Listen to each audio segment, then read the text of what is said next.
Amigos, hoy nos vamos al futuro. Pero no a cualquier futuro, sino a uno de esos que nos gustan. Distópicos, distorsionados, fríos, inhumanos. Un reflejo extraño de los tiempos que estamos viviendo. O tal vez ya estemos en ese futuro y ya estemos siendo carne de cañón, ¿no? ¿Quién sabe? En todo caso, lo que es indiscutible es que el cómic que vamos a estar hojeando hoy, o más bien los cómics, son un clásico del cómic europeo histórico total, que está en todas las listas de cómics que hay que leer antes de morir. Su autor, Enki Bilal, es capaz de facturar unas páginas con un arte sensacional y además considero que es una obra que representa muy bien la ciencia ficción y el cyberpunk desde perspectivas europeas, en oposición tal vez a los productos más americanos tipo Netflix, tipo, pues no sé, se me ocurre Blade Runner, cosas así. Una perspectiva distinta, con una perspectiva tal vez un tanto más mágica, un tanto más surrealista, un tanto más simbólica, en todo caso un cómic monumental.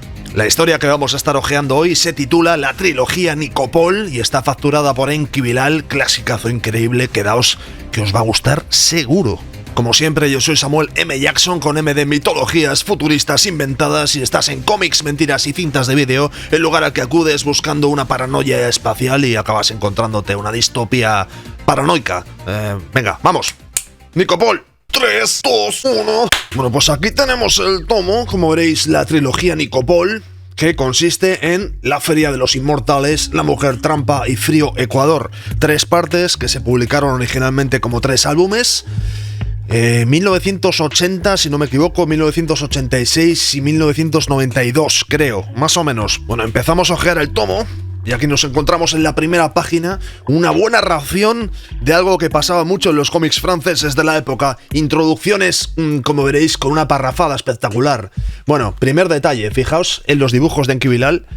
Tiene una referencia a Moebius bestial, por así decirlo, o sea, es más que referencial directamente, pues es muy Moebius, porque en Europa, en estos años 70-80, pasaba lo mismo que en Estados Unidos con Jack Kirby en los 60, por ejemplo, 60-70, que eran artistas que habían definido un estándar de cómo se dibujaban los cómics. Entonces, las siguientes generaciones de dibujantes se habían basado en sus estilos.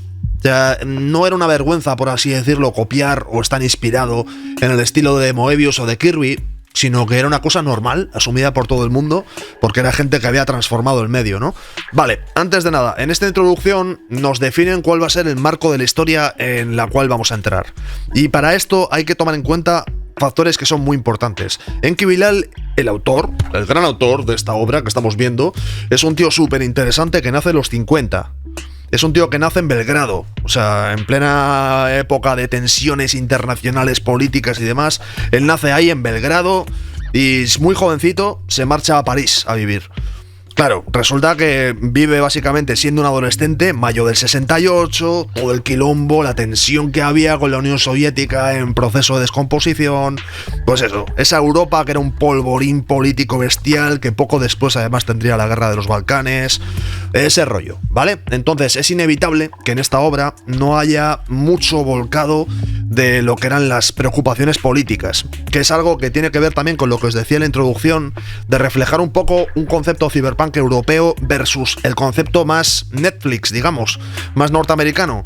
El concepto europeo del futuro, pues esos futuros distópicos y tal, siempre tienen una carga política muchísimo más marcada que los norteamericanos. Siempre hay un pozo filosófico, siempre hay un concepto de decadencia, porque al fin y al cabo Europa también tiene una historia más larga que Estados Unidos, ¿no? Y quieras que no, pues en esos ciclos de volver a encontrarse, de volver a repetir los errores anteriores, de volver a encontrar épocas de decadencia, de imperios que caen y todos estos rollos que hemos vivido en los países europeos, pues esto es algo que acaba afectando mucho a los escritores y a los creadores europeos, iba a decir franceses, pero europeos, ¿no? Vale, en esta introducción lo que nos están diciendo muy resumidamente es que estamos en marzo de 2023. Efectivamente, estamos hace casi un año. Ya estamos viviendo esto, ya lo hemos vivido. Resumiendo, lo que nos están diciendo es que París es una especie como de ciudad-estado, ¿de acuerdo? Y que está dividida como en 2 zonas. Esto nos va a sonar a todos porque es un recurso que está utilizado en 1000 historias de ciencia ficción. Tenemos una especie como de zona que es para la gente acomodada, la gente de pasta, la gente poderosa, los políticos y todo este rollo. Y luego hay una zona que es la zona más grande, que es donde vive el populacho. ¿vale? Ya sabemos, ciudades futuristas que se dividen en zonas para pobres y ricos. Es una historia muy utilizada. La gran innovación, entre comillas innovación, que hay aquí es una especie como de concepto de, ¿cómo decirlo?, mágico, pensamiento mágico, que si habéis leído algo de cómic europeo en vuestras vidas, cosa que espero que hayáis hecho, maldita sea, sabréis que guionistas como Jodorowsky, por ejemplo, pues no es que lo usen, es que abusan de ese recurso hasta reventarlo, y de hecho además yo sospecho que la influencia de Jodorowsky en este cómic es máxima, y esa influencia en este caso se refleja en el concepto de que ya sin comerlo ni beberlo nos encontramos nada más empezar la historia con estos personajes que estáis viendo aquí, que representan una especie como de dioses egipcios en sus dibujos, que como veréis son una especie como de animales o de persona humana, ¿vale? Que son pues unos dioses que han tenido que aparcar en la Tierra porque se han quedado sin combustible. De hecho, a ver si consigo que entre en el plano, aparcan directamente su nave espacial, que es una pirámide, ¿vale? Y se quedan ahí flotando encima de París, presionando al gobierno, diciéndole: nosotros somos inmortales, no podemos morir, así que podemos esperar todo el tiempo del mundo a que nos deis el carburante que necesitamos para marcharnos a otro sitio. Y es en esa situación en la que nos encontramos. Concretamente es en la víspera de unas elecciones. Resulta que el partido que está gobernando en esa época, que al parecer pues en un círculo de corrupción pues se mantiene, es un partido de extrema derecha, ¿vale? Fascista, ya sabéis, en Europa siempre la sombra del fascismo, la sombra del totalitarismo, que está siempre ahí cerniéndose, ¿no? Y además, pues eso, para un jovencito que ha vivido mayo del 68, pues esto eran como políticas muy claras, ¿no? La iglesia y el gobierno de la mano, el ejército, pues lo hemos vivido aquí en Europa y lo conocemos. Esta sería la premisa y el mundo en la cual se va a desarrollar la historia, que como veréis, pues va a ser muy loca. Y aquí nos encontramos a esta clase dirigente, ya sabéis, corrupta, que solamente piensa en sí misma, que está maquinando para intentar hacer una especie como de trueque con estos alienígenas, con estos dioses inmortales que están flotando encima de París, y su idea es intercambiar el petróleo, el carburante, para que se marchen a cambio del secreto de la inmortalidad. Ya sabéis, pues solamente piensan en sí mismos, solamente son, pues eso, piensan en el poder y en la maquinación, ¿vale? Además, como veréis, los diseños pues son, además de muy Moebius, pues son también muy secos, ¿no? Mirad las caras que tienen, son, en fin, muy mal rollo. Es una mezcla de Star Wars y una película de la Segunda Guerra Mundial. En fin, es durillo. Y como veréis, los colores que utiliza Kibilal, pues es que son, en fin, te hunden la vida, ¿no? Mirad qué grises, qué escalas de azules, qué verdes. No se ve demasiada corrupción ni demasiada destrucción en estas imágenes, pero son de una frialdad increíble. Y tenemos elementos como estos gatos que estáis viendo. Esto es un gato psíquico. Un gato que es capaz de bloquear a los personajes con poderes mentales y todos estos rollos. Una cosa bastante, en fin, bastante particular. Bien, la historia empieza bastante al grano, que eso está muy bien. Y como veréis, los dibujos son impresionantes. Directamente, pues nos encontramos al presidente o al jefe de gobierno que va a la pirámide de los inmortales para negociar, ¿vale? Mientras tanto, casualmente, resulta que hay una cápsula que está cayendo encima de la Tierra y a la cual, pues, las fuerzas aéreas de este estado abate, ¿vale? Mientras el jefe de gobierno va a negociar, cae una cápsula de los cielos. Esa es un poco la primera acción de la historia, ¿vale? Y esa cápsula acaba cayendo encima de París. Mirad cómo está representado París, mirad la escala de grises. Y aquí nos encontramos al pueblo llano, digamos, ¿no? Estos son, pues eso, los perdedores del futuro. Estos son, pues, esa gente que no ha tenido acceso a una vida plena, digamos. Y aquí se cumple mucho también esa especie como de visión oscura que existe desde un punto de vista político de cómo puede ser el futuro, ¿no? Bilal siempre ha estado en ese rollo de ficción, pero una ficción muy cargada de ironía y de cosas relacionadas con la actualidad. Mucho de lucha sindical, por ejemplo, del futuro de los trabajadores, de los derechos. Es un rollo así, muy, ya os digo, muy europeo, mayo 68. Mucho. Y así vemos cómo aterriza este astronauta que está congelado en la zona pobre de la ciudad. Y este personaje va a ser el Nicopol original. Podemos decir Nicopol padre. Este es el personaje clave de la historia. Este es un personaje que básicamente es un viajero del tiempo, ya os lo adelanto. Y esta energía que estáis viendo que aparece desde este vagabundo, cosa que no se nos explica muy bien. En fin, ya veréis, un poco más adelante se nos va a explicar mejor. Es una especie como de entidad que está viviendo dentro de su cuerpo sin que él lo supiera y que automáticamente, en cuanto detecta que hay un viajero, se apodera de su cuerpo, ¿no? y así de una manera casi milagrosa vemos cómo flota por encima de las calles y aparece una policía que parecen de Star Wars con sus cascos que reflejan un rollo así como muy fascistoide. Fijaos, ¿recordáis el águila que teníamos en la portada? Pues aquí de repente nos encontramos a una especie de hombre águila que identificamos como otro de esos hombres dioses, ¿no?, que habíamos encontrado en la nave espacial, que tiene una conversación con Nicopol, con el Nicopol padre, digamos. Le voy a llamar Nicopol de aquí en adelante, ¿vale? Se llama Alcide Nicopol. Sale aquí este astronauta. Resulta que este es un hombre que no sé exactamente desde qué año, pero se fue al espacio y lo tuvieron congelado. No sé si lo menciona por aquí. 1993. En 1993. Se supone que es un tipo que en el 93 fue expulsado al espacio, estuvo congelado y acabó aterrizando en 2023. Ya sabemos, porque esta época ya ha pasado, ya sabemos que la realidad no es como la que se encuentra. Pero fundamentalmente lo que vemos es que, uno, la entidad que anteriormente vimos que poseyó su cuerpo, ¿vale? Esta entidad extraterrena que salió del hombre, pues era en realidad este dios, ¿vale? Es un dios, sí, con cabeza de águila, Horus, que lo que quiere es hacer una especie de conspiración, quiere acabar con los dioses, porque al parecer los dioses, pues a su vez deben ser gente muy poderosa y porque son dioses, ¿no? Y esas cosas de la vida. Nicopol llega a un mundo que no comprende, un futuro que en fin, que para él es terrible, porque es una sociedad que evidentemente ha empeorado desde lo que él conocía en 1993, y Horus, pues es un dios que quiere acabar con, supongo que la tiranía de los dioses o algo así. La cosa es que se pondrán de acuerdo, sin ser del todo amigos. Porque una característica muy importante de esta historia es que los personajes son sumamente ambiguos. Aquí no hay héroes. Recordemos, es un cómic europeo. Europeo old school. Y con esto me refiero a que no es solamente un cómic producido en Europa, sino que también se ajusta a lo que en aquel momento eran los criterios que tenían los autores.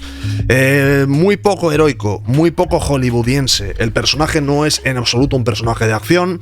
El aliado del bueno no es en absoluto un personaje positivo, ni un personaje, pues eso, que represente el bien ni la justicia. De hecho, en este mundo no hay nada exactamente parecido al bien y la justicia, sino que nos movemos constantemente en una ambigüedad moral pues bestial, que de hecho está genialmente representada en los colores y las formas que dibuja Bilal. Todo tiene un aspecto gastado, todo tiene un aspecto viejo, no hay una sola cosa que salga estilizada, que salga optimista, no nos vamos a encontrar ningún brillo de gran luz, energía o esperanza, sino que es como un poco como una película europea de los 70, de los 80, que es uno de los motivos por los cuales me apetecía hacer este vídeo y me apetecía también volver a leerme este cómic, ¿no? Porque me recuerda mucho a un perfil de autor de ciencia ficción, cyberpunk, etcétera, que a día de hoy, no sé si es por la primacía de Estados Unidos o lo que sea, se le tiene un poco perdido. Como que tendemos a pensar mucho en historias tipo cyberpunk o Blade Runner o algo así, pero se nos olvidan a veces pues que hay otros directores como Tarkovsky, por ejemplo, y mucho de todo también pues escritores de literatura y cosas así, europeos de ciencia ficción, que tenían un tono mucho más similar a esto que estamos viendo. En realidad es un futuro aburrido, es un futuro feo, es un futuro en el cual no hay un gran héroe que se vaya a levantar contra la tiranía y vaya a ser como un superhéroe, no va a ser Arnold Schwarzenegger en Perseguido, no, todo lo contrario. Lo que nos encontramos es a un hombre del siglo XX alienadísimo. Vosotros imaginaos que a un hombre del 93 le traemos ahora mismo aquí, hoy, aquí estamos hoy, a 11 de enero del 24.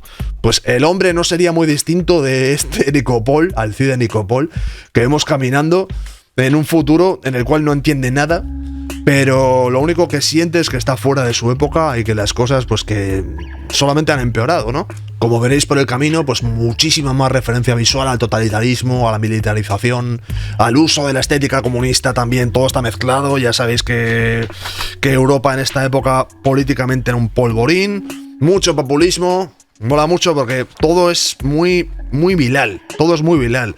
Hay un momento en el cual se ve pues el concepto del deporte competitivo entre los ejes. Hay un momento que es un clásico que también en el juego Dredd lo utilizan, que es los fascistas contra los comunistas, en una especie de partido de hockey sangriento. Es un cómic en el que están pasando cosas constantemente. De hecho, es bastante complejo de leer porque en cuanto pasas una página sin haberte fijado bien, te pierdes gran parte de la historia. Somos testigos de atentados contra políticos aprovechando estos eventos. El pobre Nico Paul, el protagonista, cada vez está más perdido. Eso también mola mucho porque en las historias futuristas generalmente, cuando nos encontramos un personaje que es un viajero del tiempo, que es un recién llegado o que es un lo que sea, lo normal suele ser que el personaje se haga al tiempo en el cual está viviendo hasta el punto de adaptarse, ¿no? Pero en este caso es lo contrario. El personaje llega totalmente alienado, pensando que ha llegado a su mundo y se encuentra en otra cosa diferente, y a medida que va pasando el tiempo, el personaje, el protagonista, se va metiendo cada vez más en sí mismo, se encierra, empieza a recitar poesía, empieza a estar constantemente en un estado de melancolía, porque se da cuenta de que el uso, la manipulación del poder, pues que no ha cambiado, a pesar de que ahora pues hay dioses y hay una tecnología superior, pues realmente el mundo pues sigue siendo el mismo pero peor. Y mientras tanto, pues lo que vamos a ver básicamente, voy a pasar páginas, vamos a aparecer en medio de un golpe de estado. O sea, fundamentalmente en esas elecciones va a haber una serie de manipulaciones por parte de los dioses y de los ángeles y del poder mental y demás, ¿vale? Voy a pasar páginas. Sí, efectivamente estáis viendo un papa flotando entre ángeles corruptos y turbios, lo estáis viendo. Me estáis viendo cómo le arrancan la corona y cómo se cae. Va a haber un golpe de estado, ¿vale? Por el camino, que como resultado va a dar que Nico Paul va a acabar siendo el presidente. Sí, Nico Paul va a acabar siendo el presidente de su época. Pero no solamente va a acabar siendo así, sino que vamos a descubrir que tuvo un hijo y al volver a la Tierra resulta que tiene su misma edad. Y aquí tenemos a Nico Paul padre y Nico Paul hijo. Cosa que ya pues va a ser el elemento que nos va a permitir que la historia progrese. Vamos a cambiar de protagonista en un momento dado. Muy interesante este concepto además de los dos personajes, porque el Nico Paul padre, como os decía antes, está totalmente perdido en el siglo XXI. Se le va yendo la cabeza, llega un punto en el cual es que prácticamente solamente recita poesía, está perdido en sus pensamientos. Y Nico Paul hijo, pues es un hijo de su tiempo, y él sí que, pues bueno, es capaz de tomar decisiones y de continuar con su vida, hasta el punto de que es que le sustituye como presidente. Y así es como termina el tomo 1. Sobre todo un reflejo del clima político que teníamos en Europa. Que ya sé que no es tan divertido como el cómic así más de entertainment, de Cyberpunk, que podemos tener a día de hoy, o los clásicos. Pero es que esta densidad, esta ciencia ficción con este punto más intelectual, casi poético, tiene una profundidad de lectura diferente. Es un rollo distinto. Y dentro de esta línea nos encontramos en el segundo tomo, La Mujer Trampa, lo voy a pasar un poquito más rápido, en el cual el personaje principal es esta mujer que estáis viendo, que si no me equivoco se llamaba Jill, creo. Jill Bioskop. No, Jill Bioskop. Efectivamente, lo pone aquí. Mirad qué viñeta más bonita, amigos. Una gozada como dibuja Bilal. Y los guiones que hace tanto él como otro de sus colaboradores habituales, Christine, me parecen más coherentes que los de Jodorowsky, que es el otro que ya le veremos aquí en algún momento, pues que era una diarrea mental constante, ¿no? Vale, Jill es una especie como de periodista. Pero este es un periodismo futurista, es muy extraña esta historia. Esta historia es muy extraña y bastante desoladora. Resulta que hace una especie como de... ¿cómo decir? Hace una especie de periodismo espaciotemporal. O sea, las cosas que graba son mandadas a través del tiempo. Entonces es como que desde el pasado reciben las noticias del futuro. Algo así, es extraño, lo sé, soy consciente. Y la propia Jill resulta que es una chica que es adicta a unas pastillas que le hacen olvidar las cosas. Entonces ella selectivamente va conociendo a gente, va escribiendo noticias, va metiéndose pues en conflictos que hay, situaciones sociales, de lo que sea, y enamorándose también de personas y demás, y selectivamente las va olvidando. Asistimos a la muerte de su amante, aparente muerte de su primer amante. Asistimos, aquí Bilal se nota que ha dado un paso adelante en el dibujo. Y también se nota que como guionista, lo estáis viendo en las viñetas, que como guionista avanzó muchísimo. Mirad qué plano más cinematográfico. Esto es en el Reino Unido, se nota, ¿verdad? Porque tenemos un Harrods y tenemos esta policía aquí. El personaje, mirad cómo se filtra ahí. Tiene un flow también, además. No lo había pensado hasta ahora que lo estoy viendo. Como muy Sandman. Estoy viendo estas viñetas y me da un rollo, ese rollo frío que transmitían estas primeras etapas de Sandman, de Neil Gaiman y demás. Pero claro, a ver, yo me quedo con esto, obviamente. Además, aprovecho lo que os decía de que estos planos son muy cinematográficos. Tiene toda la lógica, porque es que el propio Enki Bilal ha sido guionista, ha trabajado en decorados de teatro y ha dirigido películas de cine. Es uno de esos autores de cómic que, bueno, que a mí especialmente me interesan porque no solamente viven dentro del bucle del cómic, ¿no? Que a mí es una cosa que me da un poco de miedo, la verdad, Ya sabéis, productos generados desde la industria del cómic para los lectores de cómic que prácticamente solo consumen cómic y acaba siendo un poco endogámico. A mí este tipo de autores que juegan un poco con diferentes medios y son capaces de pues, producir, ¿no?, para diferentes públicos, me interesan muchísimo. Y aquí pues eso, presenciamos a la chica. Mirad qué bonitos los dibujos son con una ambientación monumental. Aquí el tío está enorme y nos describe un poco cómo toma sus drogas para el olvido. Pues eso, aquí está llorando la chica y se mete desnuda a la habitación a dormir para olvidar, ¿no? O sea, es muy potente, la premisa es súper potente. Bueno, fundamentalmente lo que tenemos en esta historia, vamos a describirlo muy rápido, es un poco la cadena de acontecimientos que van a acabar llevándonos a que se encuentren Nicopol hijo, importante, Nicopol hijo, que la habíamos dejado como presidente de Francia, y esta chica que está en Londres, ¿vale? Entonces el ritmo que nos vamos a encontrar es un poco más así como de cine negro. Sí, como una historia de Bogart, de una historia pues de periodistas que se infiltran con espías, que quieren salir del país porque tienen secretos de Estado.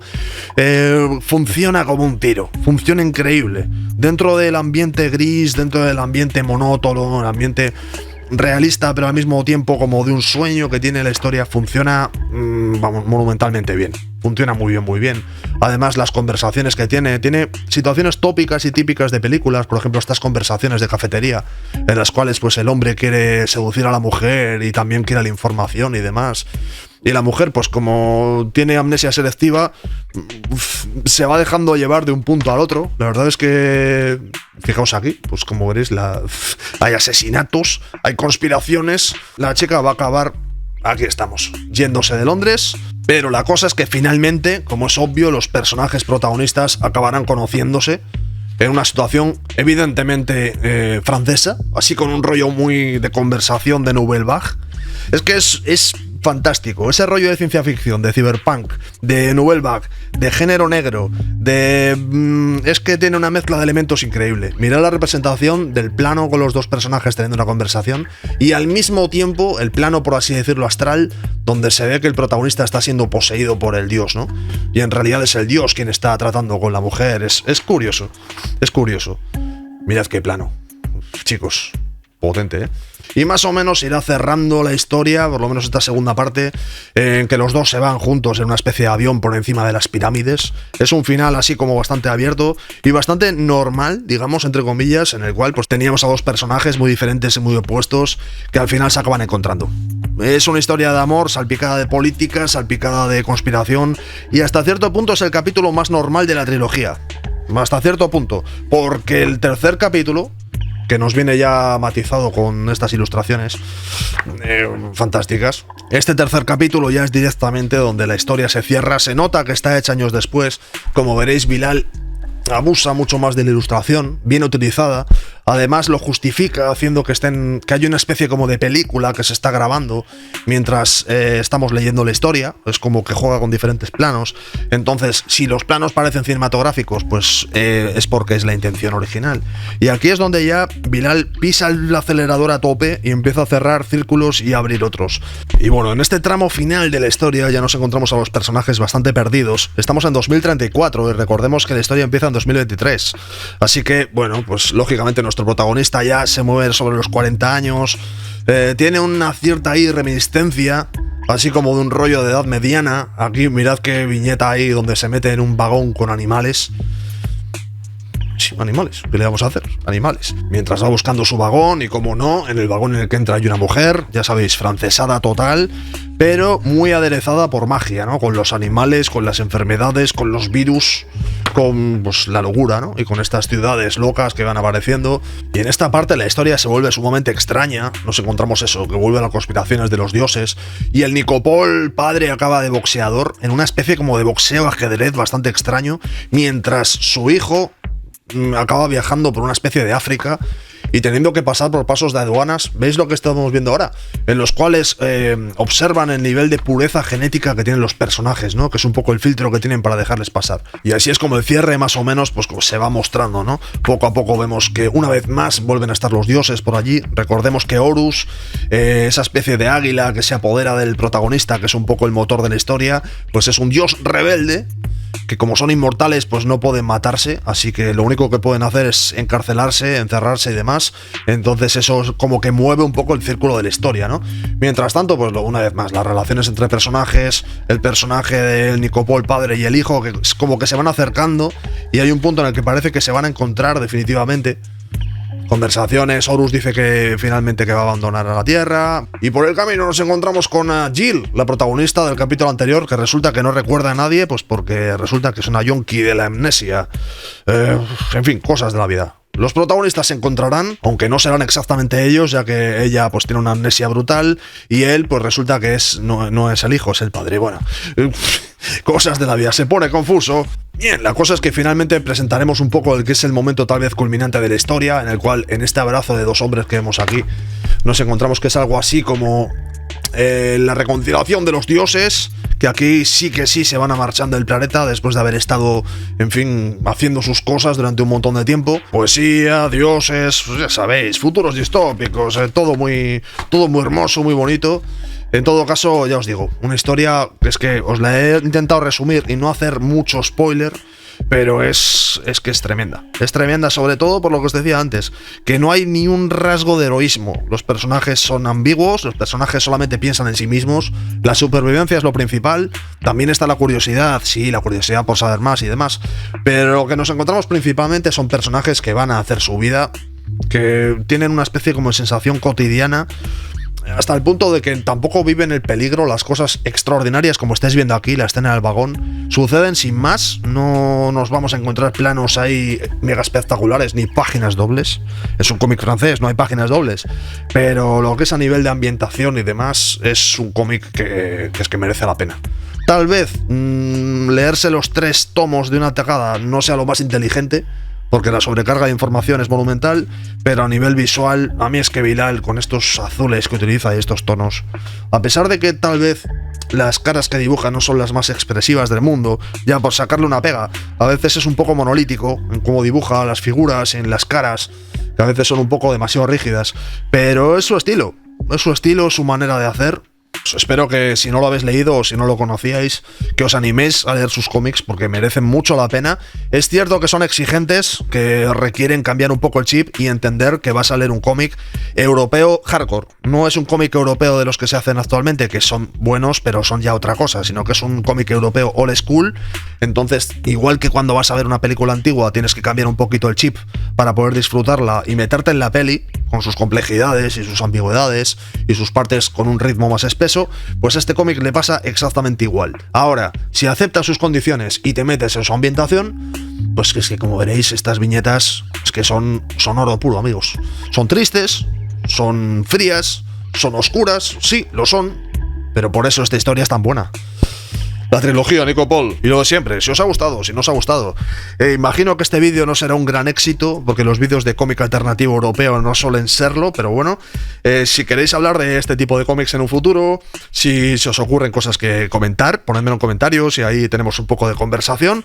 Y como siempre, si os ha gustado el me gusta, el compartir, ya sabéis, suscribíos, importante, y estas cosas, que es la única forma de que este canal sea mundial, sea millonario, sea una referencia del sector, y yo pues me compré un Ferrari y una casa en Miami, que es mi único motivo para estar hojeando cómics posapocalípticos deprimentes con vosotros, ¿no? Pues nada, amigos, nos vemos muy pronto, espero que os haya gustado, un abrazo.